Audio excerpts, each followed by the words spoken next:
I shouldn't have taken it.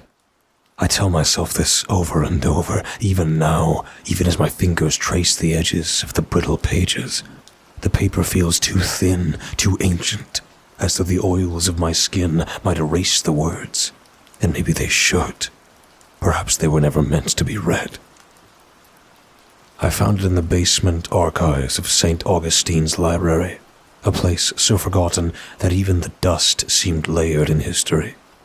The room smelled of rot and neglect, and the books there were wrong, not in content, but in their presence. Forgotten, discarded things that shouldn't have existed in the first place. I wasn't looking for it.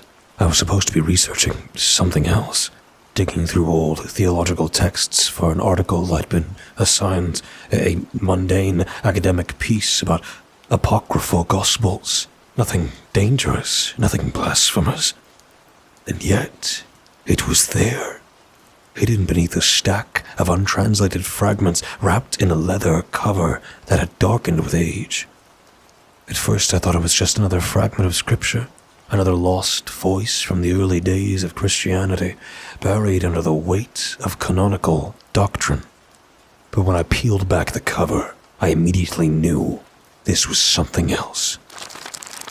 The words were handwritten, but not in Greek, Latin, or Aramaic. I couldn't place the script, yet it felt familiar, like something I should recognize, but didn't. I ran my fingers over the ink. It wasn't dry. The first line translated easily enough. And he spoke, and the heavens wept, for they had seen the first death of God. I frowned, my mind immediately rejecting the phrase. The first death of God. That was absurd. Heretical. I turned the page. The ink shifted. I could have sworn, just for a second, that the letters moved, reshaping themselves into something new before settling back into their original form. I blinked. It had to be in my imagination. Too many hours in the dim archive room, reading by the flickering light of a desk lamp that should have been replaced years ago. But as I stared at the page, a growing unease I couldn't explain enveloped me. It wasn't just the fear that gripped me. It was a primal dread, a sense of impending doom. It was recognition. It was a recognition that tugged at the edges of my memory like I'd seen these words before, somewhere between dreams. And as I turned another page, the lamp beside me flickered twice and went out. The room was silent. But in the darkness, I swore I heard something breathing. I should have left it there. I should have walked away, let it gather dust in the archive, forgotten like it was meant to be, but instead, I took it home. It wasn't theft, I told myself. It wasn't even particularly valuable. No known historian had catalogued it. No theologian had written about it. It didn't exist in any official record. So why did I feel like I was carrying a crime in my hands? By the time I reached my apartment, the sky had darkened into an unnatural shade of gray. Not night, not storm clouds, just off. I could still see the city skyline below my window, but something about it felt distant. Or maybe it was me that felt distant. I locked my door, sat down at my desk, unwrapped the book. The leather binding had cracked in places, but the pages inside were perfectly intact. No signs of aging, no crumbling papyrus. The ink was impossibly dark, as though it had been written yesterday. I hesitated before opening it again, suddenly aware of the sound of my breathing. The apartment was too quiet. I turned to the first page. And he spoke, and the heavens wept, for they had seen the first death of God. I ran my finger beneath the words, mouthing them silently. Something about the phrasing unsettled me. Not just the meaning, but the structure. The first death of God. The implication was clear. There had been more than one. I turned the page. The passage continued. For before the throne there were three, and one was devoured, and one was bound, and one remained. And the one who remained took the throne, but he was not the first. My mouth went dry. This wasn't a known gospel. This wasn't an alternate version of a biblical story. This was something else, something that shouldn't exist. The text did not mention Jesus. It did not mention Yahweh. It spoke only of the one who returned. I flipped ahead, my fingers trembling slightly, the text consistent. A steady, careful hand had written it, methodical and precise, and yet the ink still looked wet. A passage caught my eye, and as I read it, an uneasy chill ran through me. The one who remained made a covenant with the people, and they called him God, though he was not the first. And he took the name of the first, and the people did not know, and those who saw the truth were made silent. I swallowed hard. A forgery. It had to be a hoax. But my mind wouldn't let it go. The implication was horrifying in its simplicity. What if the God humanity worshipped was not the first? What if he was something else? The air in my apartment felt thick. I flipped the page. The words were there, clear, crisp, perfectly legible, but the moment my eyes settled on them, my vision blurred. The letters seemed to twist, shift, unravel. I blinked hard. The letters were pleading. The ink, I realized, was spreading, leaking into the margins like veins beneath the skin. I pushed back from my desk, heart hammering. It was an optical illusion, a trick of the mind. I looked away, breathing heavily. I ran a hand down my face, trying to steady myself.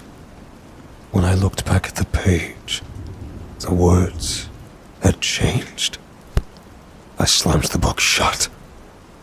For a long moment, I just sat there, staring at the leather-bound cover, my breath too loud in the silence of my apartment. My hands felt unsteady, my fingers still tingling where they had touched the pages. It was a trick of the mind. I had been reading for too long, and the strain of translation was messing with my perception. This was the only logical explanation, and yet... I glanced at the book again. I hadn't imagined it. The words on the page had been different. The ink had moved. I stood up abruptly, pushing my chair back so hard it nearly toppled over. I needed to clear my head. I grabbed my phone and checked the time. Past midnight. Had it been that late when I started reading?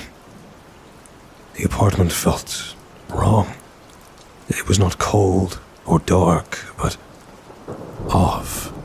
The air was heavy, like a storm pressing down on the walls. I walked to the bathroom and flipped on the light. It buzzed for a second before flickering to life. I leaned over the sink, splashed water on my face, and took a deep breath. Then, I looked up. My reflection wasn't looking back. It was still frozen. Just half a second too slow. A delayed mirror image, lagging behind my movements as if it had forgotten what to do. I inhaled sharply, my stomach twisting. The rational part of my brain screamed. It was just your eyes playing tricks on you. A fatigue hallucination. But my reflection blinked. Just a second too late.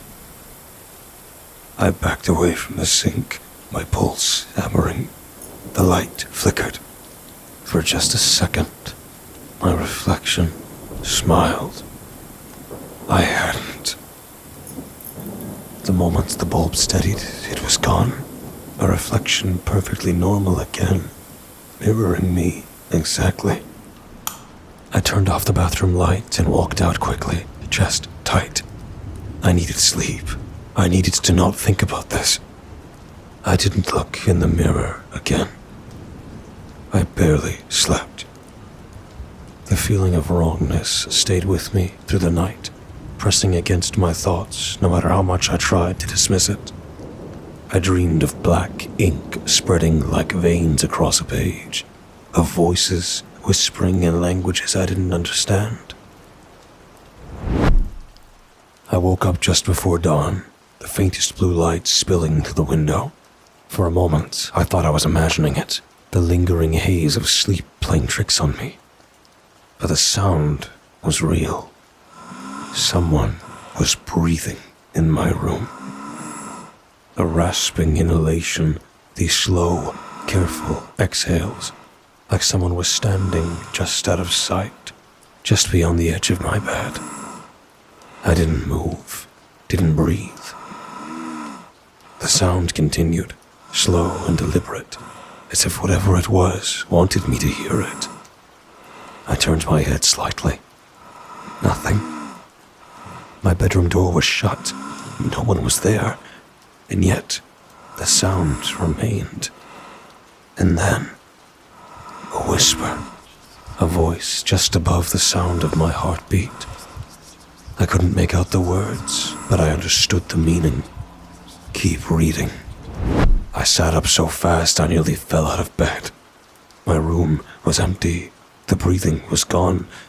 But the book was open on my nightstand. I hadn't left it open, hadn't even brought it into my bedroom. But there it was, its pages turned to a passage I didn't remember translating. My hands trembled as I reached for it, my stomach churning with nausea. I shouldn't. I knew I shouldn't. But I read it anyway. And the one who remained took the name of the first, and none who spoke it knew. They prayed to him, and he heard, but he did not love them. For he was not the first, and he was not the last. He was the hollow, and the hollow does not weep. A chill ran through me. I turned the page. The ink was still wet. I didn't go back to sleep. I sat in the dim light of my apartment, the book opened on my desk, untouched since I'd read that last passage. The ink was dry now, the pages were still, but I knew what I had seen, what I had felt. I was exhausted, my body aching from lack of rest, but every time I closed my eyes, I swore I could hear something, a whisper at the edge of my thoughts. Not words exactly, just the sense of something waiting. I needed to get out of my apartment. I took the subway downtown, hoping that movement, noise, people, anything would shake off the feeling creeping beneath my skin.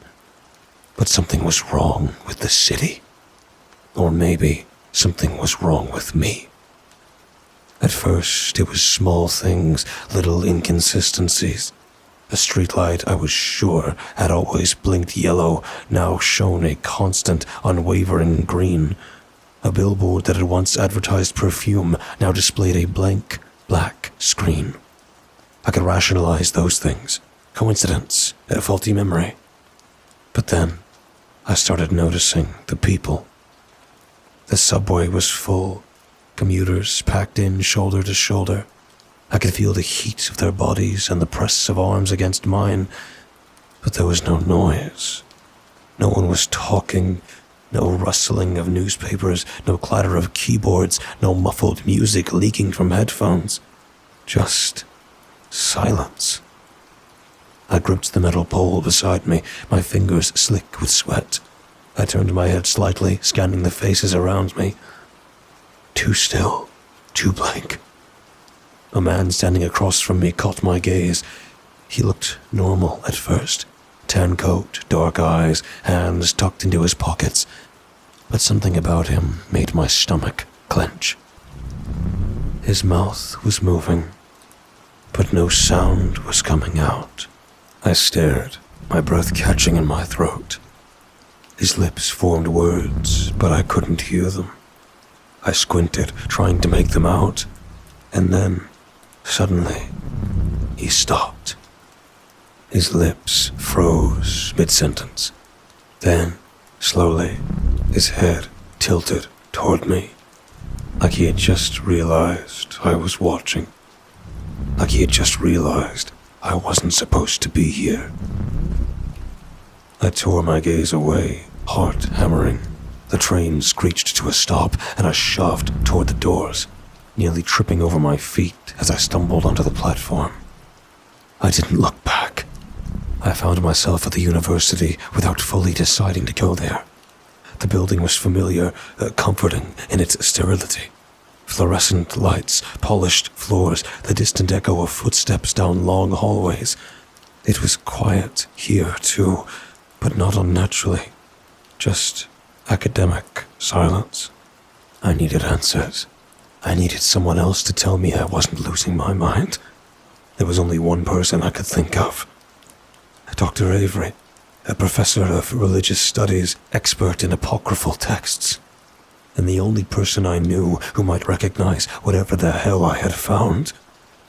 When I got there, his office door was ajar. The overhead light was off, but a dim glow seeped in from the hallway. Dr. Avery? My voice sounded too loud in the stillness. No response. I stepped inside. His desk was messy, papers stacked haphazardly, books spread open as if he had been in the middle of something and left in a hurry. Then I saw it. The book. It sat at the center of his desk, identical to mine. My stomach twisted. I reached out with a shaking hand and flipped over the cover. A single phrase had been scrawled across the first page in frantic, jagged handwriting. Do not speak his name. I exhaled sharply, my pulse roaring in my ears. A floorboard creaked behind me. I turned, heart slamming against my ribs. Dr. Avery stood in the doorway, but something was wrong. His clothes were disheveled. His face was pale, slick with sweat. His eyes wide, bloodshot, unfocused.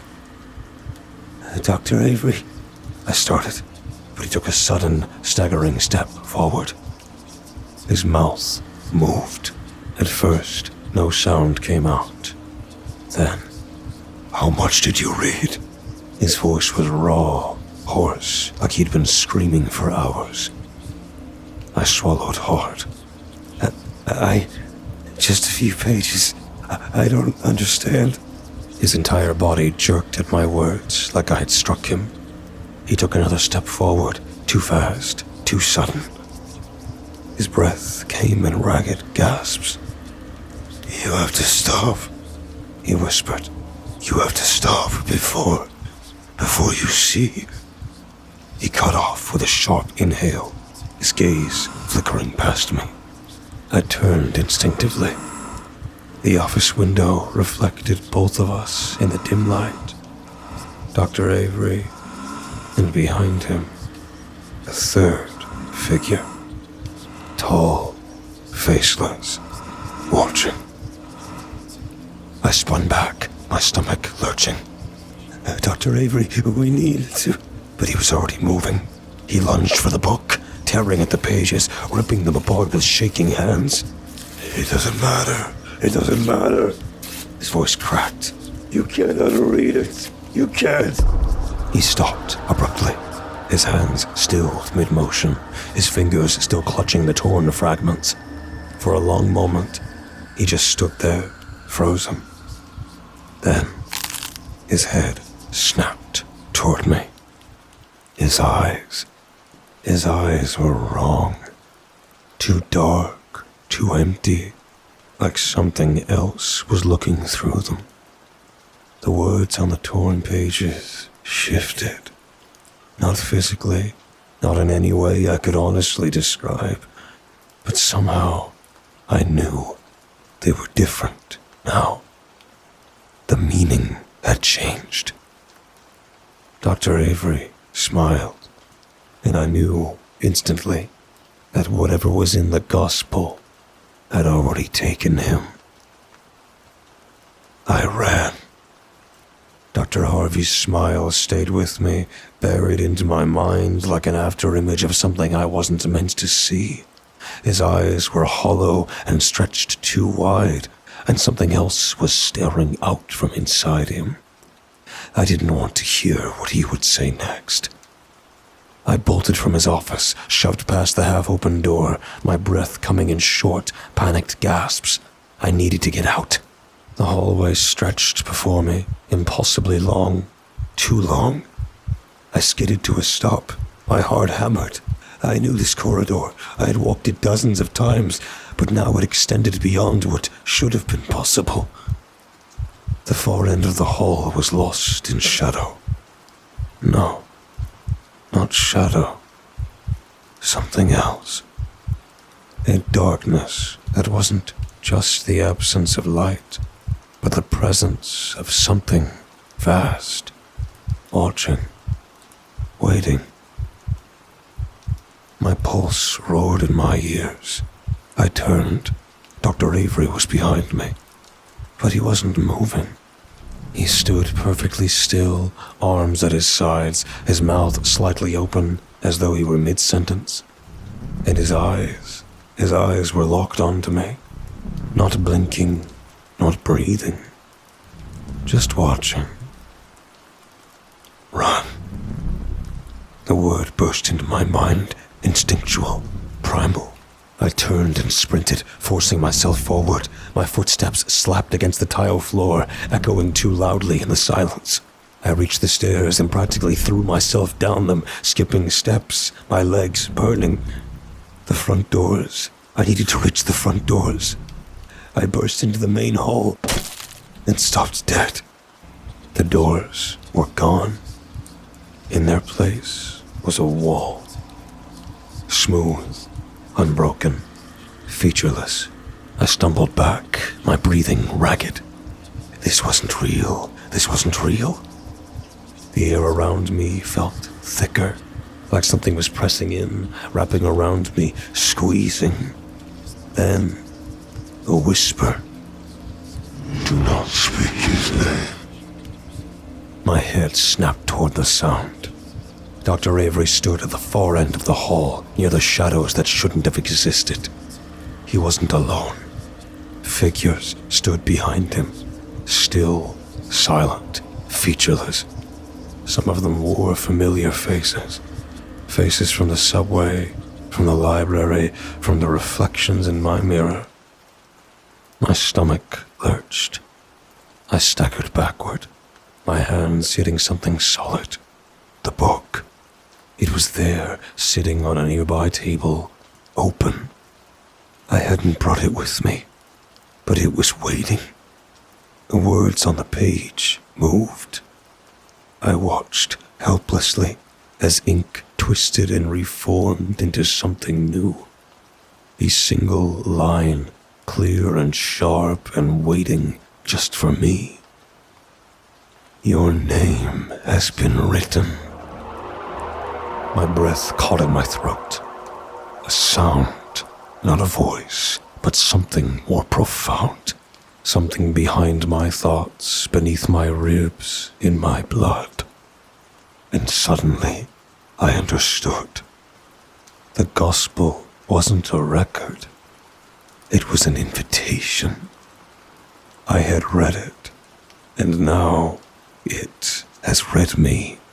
A deep, thrumming presence filled the room, pressing against my skull. A hunger, a calling. Dr. Avery tilted his head.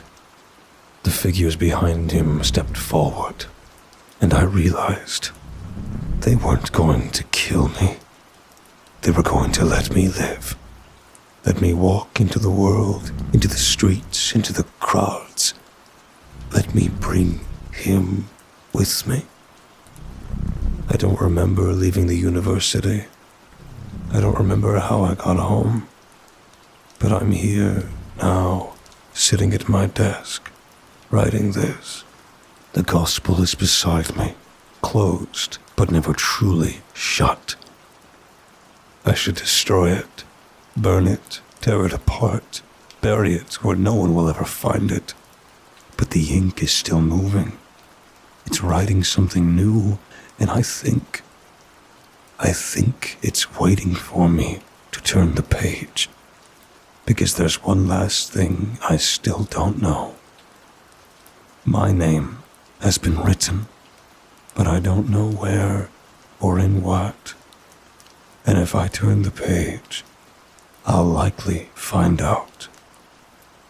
I can hear my name being whispered now. Not in my voice. Not in any voice I've ever known.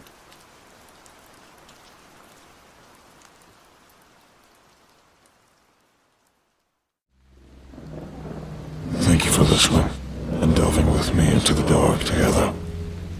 Please remember to leave a thumbs up and subscribe if you feel so inclined. The more engagement this video gets, the more YouTube will push my content to others. Thus, the following will grow. All stories read in this channel will be available on Spotify, iTunes, and just about everywhere else. Links in the description. Thank you for listening and feeding the cause. We'll be seeing you